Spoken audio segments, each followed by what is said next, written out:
Нема вековен македонски идентитет во нацрт извештајот на Европарламентот, ниту во текстот, ниту како предлог од било кој европратеник. Тоа е манипулација на Скопје. Ова го објави Андреј Ковачев, бугарскиот европратеник од ГЕРБ, на социјалните мрежи и порача дека Бугарија го признава македонскиот идентитет, но дека тој не е вековен. Ковачев го нарече ефтин политички трик обидот на Мицкоски за, како што вели, да го представи извештајот на Европарламентот како признание за македонската вечност, додека целта е прикривање на согласноста за вметнување на бугарите во македонскиот устав. Неговата цел е да се прикрие нешто друго, дека тој всушност се согласува со косметичкото вклучување на бугарите во преамбулата на уставот, но да бидеме кристално јасни, ова не е доволно за да започнат преговори со Европската унија. Бугарија, како и било која друга земја членка, мора да го запре процесот во секое време, ако не се почитуваат клаузулите од договорот за добрососедство од 2017 година и неговите протоколи, се прекршени правата на македонските бугари.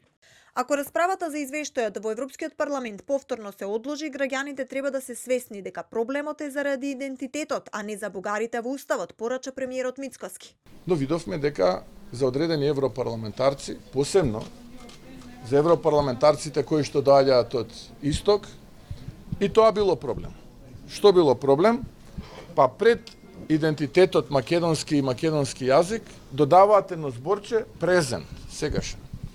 Високи политичари од страна на нашиот источен сосед вртеа на високи политичари во Брисел, аманте зама не го ставајте сега извештајот, не ни правете проблем, бидејќи треба да помине еврото, нели, во парламент. И додека се чека 24 јуни за гласање на извештајот за Македонија, официјална Софија веќе изгласа резолуција во бугарскиот парламент со која ги зацврсти ставовите кон Скопје.